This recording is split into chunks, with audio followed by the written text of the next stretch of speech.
నమస్తే. Mood of ఆంధ్రకు స్వాగతం. TTD chairman BR Naidu గారు తనకు పదవి ఇచ్చినటువంటి ముఖ్యమంత్రి చంద్రబాబు నాయుడు గారికి షాక్ ఇస్తున్నారు. ఒక తప్పు జరిగిందనుకుని ఇది ఇంకా సమస్య పోతాదిలే అనుకునే లోపే ఆయన మరో తప్పు చేస్తానే ఉన్నారు. 2 రోజుల కిందట తిరుపతిలో వైకుంఠ ద్వార దర్శన టోకన్ల జారీ సందర్భంగా జరిగిన తొక్కిసలాటలో 6 మంది చనిపోయినారు. అట్లనే 50 మంది పైన గాయపడినారు. వాళ్ళల్లో తీవ్ర గాయాల పాలైన వాళ్ళు కూడా ఉన్నారు. మొత్తం రాజకీయ ప్రముఖులంతా తిరుపతి బాట పట్టినారు. క్షతగాత్రులతో మాట్లాడినారు. అట్లనే భక్తులతో ఏం జరిగింది అనే విషయమై మాట్లాడి వివరాలు సేకరించినారు. ఈ సంఘటన జరిగిన రోజు టీటీడీ చైర్మన్ స్పందించిన తీరు అందరినీ ఆశ్చర్యానికి గురి చేసింది. ముఖ్యంగా ప్రభుత్వాన్ని ఇరకాటంలో నెట్టేసేలా ఆయన మాటలు ఉన్నాయి. ఆయన ఏమన్నారంటే, జరిగిపోయింది, ఏం చేద్దాం, చేయగలిగేది ఏం లేదు, నేను చెప్పిన అధికారులకు వాళ్ళు ఇట్లా చేసినారు, నా తప్పేం లేదన్నట్టు మాట్లాడినాడు. పోనీలే అదేదో జరిగిపోయింది అని అనుకున్నారు. నిన్న ఆయన మీడియా సమావేశం నిర్వహించారు. ఆ మీడియా సమావేశంలో మీడియా ప్రతినిధులు పవన్ కళ్యాణ్ గారు చేసినటువంటి ఒక డిమాండ్ను ఆయన దృష్టికి తీసుకుపోయినారు. పిఠాపురంలో నిన్న పవన్ కళ్యాణ్ గారు మాట్లాడుతూ, నిజానికి ఈ ఘటనకు తాను క్షమాపణ చెప్పాల్సిన పని లేదన్నారు. కానీ అందరినీ ఓట్లు అడిగిన పాపానికి బాధ్యతగా తీసుకొని నేను క్షమాపణ చెప్పినాను ప్రభుత్వం తరఫున.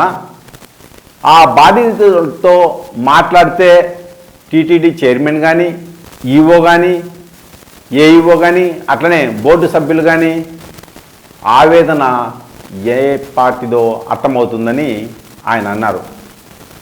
వీళ్ళందరూ కూడా క్షమాపణ చెప్పడం తప్ప మరో మార్గం లేదని కూడా పవన్ కళ్యాణ్ గారు స్పష్టం చేసినారు. ఇదే విషయాన్ని మీడియా ప్రతినిధులు బిఆర్ నాయుడు గారి దృష్టికి తీసుకుపోయినారు.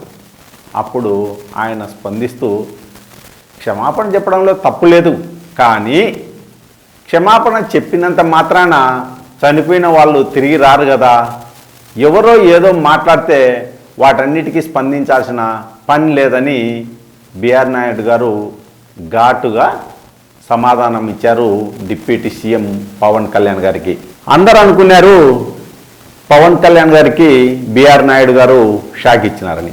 కానీ పవన్ కళ్యాణ్ గారికి కాదు ఆయన షాక్ ఇచ్చింది, తనకు పదవి ఇచ్చినటువంటి ముఖ్యమంత్రి చంద్రబాబు నాయుడు గారికి అనే విషయాన్ని మనం ఇక్కడ అర్థం చేసుకోవాలా. అందుకే బిఆర్ నాయుడు గారు ఆ మాట అన్న కొద్ది గంటల్లోనే యూటర్న్ తీసుకున్నాడు.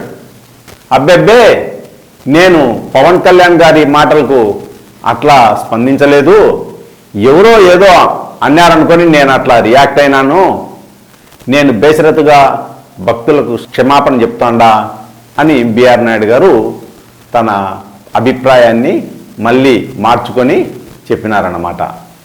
ఎందుకు మార్చుకోవాల్సి వచ్చింది? కూటమికి రాజకీయంగా నష్టమవుతుందని. కూటమికి పెద్దన్న పాత్రగా ఎవరున్నారు? చంద్రబాబు నాయుడు గారు.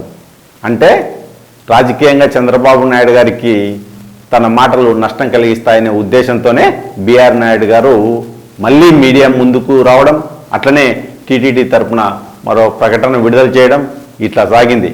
మొత్తానికి బిఆర్ నాయుడు గారి వ్యవహార శైలి రోజు రోజుకు చంద్రబాబు ప్రభుత్వానికి తలనొప్పిగా మారింది.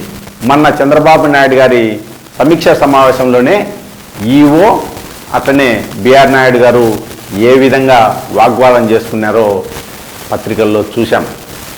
ఆ స్థాయిలో ఉంటే ప్రభుత్వం ఏ విధంగా ముందుకు పోవాలా? టీటీడీని ప్రక్షాళన చేస్తా అని ఒకవైపు ప్రభుత్వాధినేతగా చంద్రబాబు నాయుడు గారు మొట్టమొదటిసారి తిరుమలలో చెప్పినారు సీఎంగా బాధ్యతలు తీసుకున్న తర్వాత. మరి ఇప్పుడేమో పరిస్థితి ఇట్లా ఉంది. ప్రక్షాళన కథ దేవుడు ఎరుగు, భక్షాలన చేయకపోతే సాల్రా స్వామి అని భక్తులు అనుకునే కాడికి వచ్చింది.